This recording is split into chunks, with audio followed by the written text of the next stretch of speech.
It was a big night for Calipari U as two alums faced off in NBA Summer League. Reed Sheppard and Rob Dillingham head to head for the first time in the NBA, and it was fun.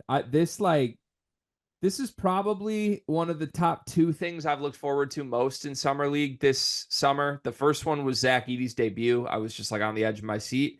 And then the second one is this because, look, Reed and Rob are so intertwined. They both were asked to be unselfish and come off the bench all season. They did. They both shined. They both looked like the best two players. And when Reed Sheppard was great, he was brilliant, and everybody sort of accepted Reed's the best player on that team.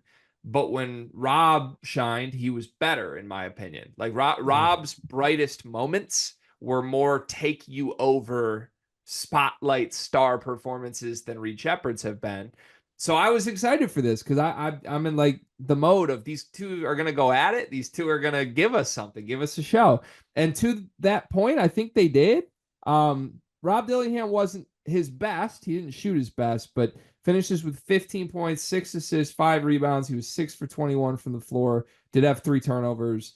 But all in all, I thought this was probably Rob's best or second best game from Summer League. And Reed Sheppard did what Reed Sheppard has been doing, extremely productive, 20 points, 7 assists, 5 rebounds. He was 9 for 17 from the floor. He didn't make a three. That was the one of two downsides. And he also had 9 turnovers in this game. I enjoyed it, though. That's all that matters to me. It was a great, fun little duo head to head. What did you see, Brian? I think you saw the good and the bad of both of them. Reed Sheppard's turnovers, I think, are going to be something to monitor early in his career. It really hurt Kentucky against Oakland because it suddenly looked like Reed Sheppard could make a pass in that game. At the same time, he is so incredibly productive offensively everywhere else and coming up with steals on the defensive end. You gladly take that. Like, if you were to tell me or tell you, anybody, before the draft that Reed Sheppard's going to score 20 points in a Summer League game, it's not going to be his best performance, and he didn't make a three, and he still scored 20. Like, you have, I think, a hard time believing that because shooting is such a big part of his game and perimeter shooting is such a big part of his game. I've seen enough to call Reed Sheppard, I think, the favorite for Rookie of the Year right now. Like, wow. You guys did your redraft, you and Carter. He went number 1. He should. He's been the best rookie so far. He's been the most productive. He has looked incredible. Same way he did at Kentucky. Wonder why he didn't start. But anyway, Dillingham, I think, showed the same thing too. Showed the good and the bad. 6-21, not good. You know, Dillingham's going to be a volume shooter and a shot chucker at times. But we also saw some flashes in that game of what makes him such a special shot creator. He did more than just score the ball too, which is good. But I think this showed the promise of both players, which we already knew, and also some reasons why they may struggle early in their careers, which I think we also knew too. Yeah, there's good and bad with both guys. Neither one is like a guaranteed superstar or even good player at the pros yet, but I have been really, really impressed with Reed. Rob's Summer League to me has been very much what his college career was, which was like when he's good, he's so good. And then when he's bad, you barely notice him. And you obviously noticed him in this game. His fingerprints were all over this game. And it was good. Like, even if he shoots poorly or he's inefficient, I feel like Rob has some passing upside that I'd like to see more of. Like, if he can get to the point where he's like a 5 assists a game guy in the NBA, he's going to find himself on the floor, even if he's not the most efficient scorer. And that's where the superstar potential comes in. If he gets the efficiency figured out with the passing, he's everything. Reed is still, I mean, he's just so safe, man. When you watch him, like he does everything on the basketball court well. He's a plus athlete. He's a plus IQ guy. He's quick. He is one of the best shooters in college history, and I think that's projecting, even though he didn't make one here. Handles good, passing's good. Like, he may make mistakes, but the mistakes he makes are from him seeing the game at such an advanced level. He tries something crazy. And I think that happened tonight. Like, he wasn't just flipping the ball because he couldn't control the ball. He was kind of forcing the action a little bit. 9 turnovers, that's how you get there. I'm intrigued still. How is he going to be used with Houston? because I've said it to Cart before. I don't know how him and Jalen Green work. I don't know him and how him and Amen Thompson work. To Mhm. me, personnel wise, that seems like a horrible fit. Like if the ball's in Reed Sheppard's hands, I think Jalen Green's going to be upset. And if the ball's in Right. Jalen Green's hands, you're not using Reed Sheppard how you could be using him. Right. I think a lot of his success, at least immediately, is going to depend on how Houston's personnel embraces him. Because with his shooting, he can make an impact not having the ball in his hands. I think there's an argument to be made too that he might be better as a 2 and a secondary playmaker than as a true 1 from what primary ball handlers are asked to do in the NBA today. At the same time, to your point, he needs to be in spots where he's making decisions, where he is playmaking, and he is put in positions to find the open man, to draw defenses, to shoot off the bounce. That's how you're going to get the most out of him. Do we trust Jalen Green, who has, perhaps rightly so, long viewed himself as a star and has been the face of this Rockets franchise since he got drafted, to defer somewhat to a number 2 when that's not been something Jalen Green has wanted to do this point in his career? I think it's fair to question that, but at this point I've seen enough. I'm not questioning Reed Sheppard's ability to translate his game to the NBA. Yeah, same. What do you think Cal was thinking watching this? Was Cal watching this? Probably not, but Probably not.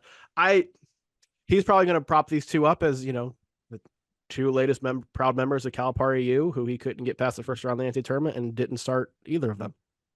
yeah, he's probably thinking job well done. Pat myself on the back. I did it. And I kind of support it. You know where I stand on Cal. I don't think he failed these guys too much. I don't. Can at risk of going off on a tangent here,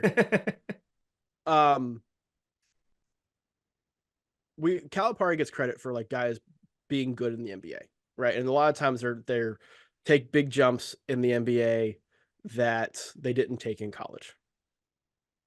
And we often say, well, Cal got them ready for that. Or were they always this and Cal was holding them back?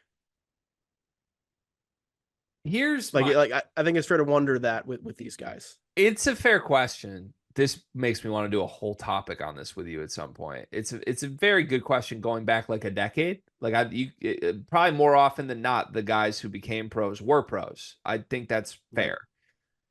Right. Where you lose me in this conversation is Reed Sheppard wasn't.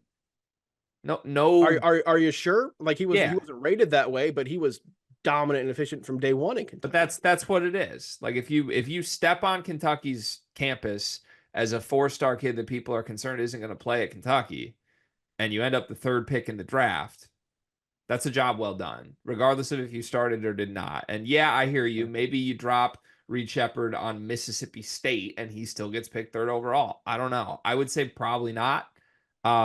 Just because the exposure at Kentucky is going to help. Even if that's not something Cal gave you, it's the exposure Kentucky gave you. But I don't know, man. I still I get the gripes about not starting these 2. I really do. The bigger gripe to me should be they didn't play with Antonio Reeves a ton. I think there's a minutes breakdown out there somewhere where it's like single-digit minutes that those guys played as a trio on the season. That's a huge missed opportunity to have 3 players that efficient and not do it. But I've done the numbers on this stuff. Outside of Antonio Reeves, Reed Sheppard played more minutes than any of the other guards on this team. Like he played 29 minutes a game. Like what's he going to do? Play 33 and that changes the entire trajectory of their season? And oh, by the way, in the Oakland game, Reed was the worst player on the floor. So at some point, like I get it's easy and fun and sometimes correct to blame Cal, but the reality is Reed Sheppard was a 4-star who is now the 3rd pick in the draft and looks like the best player in the draft. And we can say he did that in spite of his coach, or we can probably find a middle ground where there was a little bit of help along the way. I look forward to the future video where we hash this out. I look forward to BYU getting better after Mark Pope left this year, Ralph. Okay. We're going to fight about this for like 9 more months. That's the video. Car, you know what I love about you? That I'm handsome? You're reliable. I can count on you. Honestly, you remind me of Aaron Henry a little bit. Remember when their back was against the wall. Nothing was going right. And man just showed up every day. He didn't make excuses. There were no problems. There were just solutions. Sounds like me. That's you. And it also reminds me of Duncan Mechanical Solutions, because if you're looking for quality furnace repair, look no further than the heating and air experts that you can trust. Comfort and quality are their standard. They're an HVAC company that serves Northeast Indiana and Southern Michigan, whether it's heating and air conditioning, plumbing, kitchen and bath remodeling, or emergency services when you need them most. Duncan Mechanical Solutions has reliable service that you can count on. Cart, remember when your basement almost exploded? I remember when my basement almost exploded. I remember when my furnace itself was acting funny. I remember when my AC was acting funny. I wish I had Duncan in my back pocket. I wouldn't have to worry about it. Yeah, I mean, I've never been anywhere in northern Indiana or southern Michigan that hasn't been perfectly cool or perfectly warm, depending on when the day called for. And that's because of Duncan Mechanical Solutions. They are the presenting sponsor for the month of July. Shout out to Duncan Mechanical Solutions. Go to duncanmechanicalsolutions.com to learn more.